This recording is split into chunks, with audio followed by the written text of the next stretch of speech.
Hey folks, Eric the Old Jarhead here. I want to talk a little bit today about the keys to success as a mobile sawyer.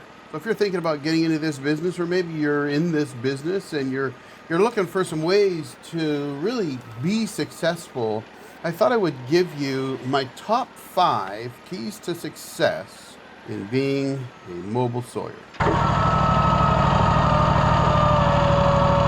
So I'm going to start with number 1, and I'll tell you a little story here. You know, as a Marine, I served for a little over 5 years in the Marine Corps in 2nd Light Armored Infantry Battalion, 2nd Marine Division. Did all kinds of crazy things, and you know, during my time in the Corps, you know, every Marine and just about everybody else knows Semper Fidelis is always faithful. And I've mentioned on a previous video at least once that we always used to joke that we had another motto. It was Semper Gumby, always flexible. So that is my number 1 key to success as a mobile sawyer. Be flexible.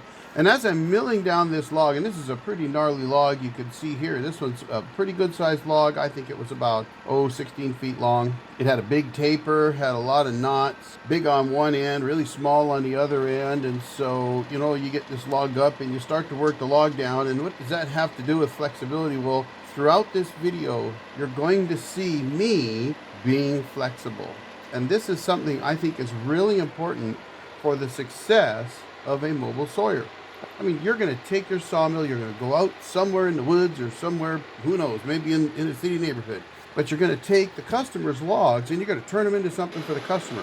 And if the customer was taking those logs to, say, a big sawmill, and they said, yeah, I want 2x6s. That big sawmill is going to roll the logs up, mill them down, kick the lumber out and say, here you go, here's your 2x6s. And hopefully you've identified exactly what you meant by a 2x6, because quite frankly, not all 2x6s are 2x6s. Of course, you have some that are actually 2 inches by 6 inches, and you have some that are 1 7/8 by 5 7/8. And then you have dimensional, which is 1.5 inches by 5 1/2.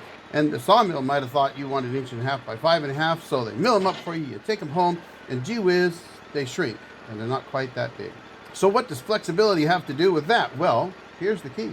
The second thing is communication. And one of the things that a sawyer can do to be successful is to communicate well with the customer. And that means communicating their flexibility. And it could be through the initial communication on the phone or via email, maybe a chat session online or something like that. And you can talk to the customer, and you really got to communicate well and help them understand what services you provide. So this particular customer had 16 logs, all pretty good sized logs. They did a good job of decking them up, and they had a cut list that they were looking for. For example, they wanted a lot of 2.5 inch live edge, at least 22 inches wide, maybe wider if possible. They wanted 3.5 inch stuff as wide as they could get it, and they wanted some 1x stock as well, and maybe some 2x, and the list was kind of fluid. And that's important when you're talking about flexibility. It's very important to understand that customers typically, unless they're a repeat customer or they've had a sawyer out before, and maybe even then if they have, they still might not understand that you can do things that the big sawmills can't do. You can change on the fly. And this is part of what I mean about flexibility and communication, right? You've got to be able to communicate to the customer that you can be flexible on the fly. In this case, I started milling out some 1x live edge stuff that they would edge down and make into 1x whatever. And they started looking at the log and going, wow, look at this beautiful blue stain. Gosh, you know, this is great. Let's go ahead and make more 1x's with a live edge on them. And then at some point they thought, well, we're down into the middle of the log, and right here we could use some deeper stuff, maybe, you know, some 2.5 inch. And so maybe you take some 2.5 out, and then they say, oh, well, you know, I could use some 1x4s. So you change again and you make some 1x4s. And then maybe after you've made some 1x4s, they decide, you know what, I could use a 4x4. So before you mill all the way down, maybe that's what I want. So it's really important, it's really key to your success to be that flexible and to communicate to the customer what you can do for them. The third thing is kind of part of communication, and that's education. A lot of customers that I have never had a sawmill come out. They've got logs, they know the logs can be lumber, but they don't know exactly what lumber they can get out of them, or maybe the best way to get that lumber out of the log, or maybe what kind of lumber they can get out of the log.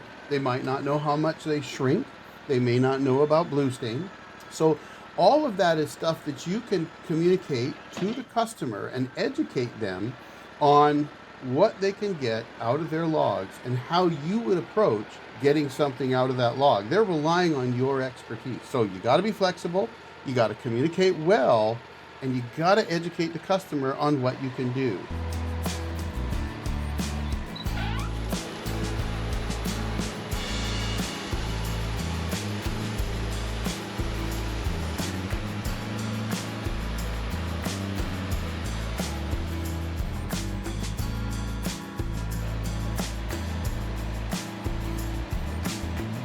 Now, the fourth thing that I will tell you that is a key to success is delivery. You got to deliver on your promise. When you go out to that customer and you tell them you can make full dimension 2x6s, well, then you got to do that. And if you tell them that you can shift on the fly, maybe they see a beautiful grain pattern and they think, oh my God, that would make a wonderful table. You've got to make sure that they understand you can do that. So you got to be flexible to make that change. You got to communicate to them that you can do it. You got to educate to them how you do it. And then you gotta deliver.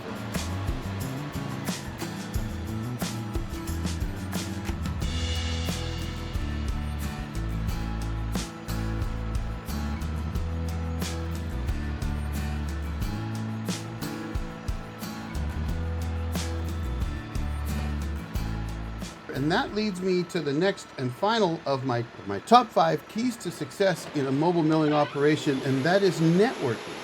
Now that might seem crazy. What does networking have to do with what you're going to do here? Well, I'll tell you.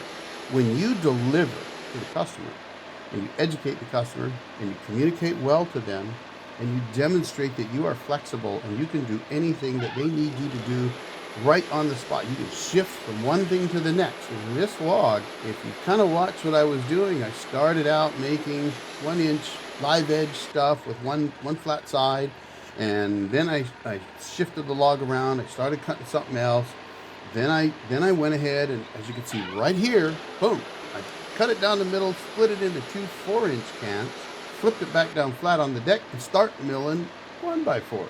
So I really milled 3 different things out of this one log for them, and all of that was because I was being flexible. Now, what does that have to do with networking? Well, the networking, folks, is your customer. Customers are going to tell people about their experience. And either they had a good experience or they didn't. And obviously, if you deliver on what you promised that you could do for them, if you educated them, if you had good communication, and if you were flexible, they're going to tell somebody about your service. Somebody's going to say, wow, where did you get that lumber? And they're going to tell them, you know what? I had the old jarhead come out and make it for me. Or maybe they're going to tell them, well, I went to Two Brothers Outdoors. That's it, the Two Brothers. And they made this for me. Maybe they had a big pine log that somebody else was going to use for something, and they canceled the order. And you know what? They shifted. They found somebody else. They were flexible. They made what he wanted out of that log. They delivered on their promise, and it was networking that was able to help them out. So that's the key. You got to be flexible. You got to communicate. You got to educate your customers. You got to deliver on what you tell them you can do. And that all of those first 4 things are going to provide you some networking that will also help you be very successful.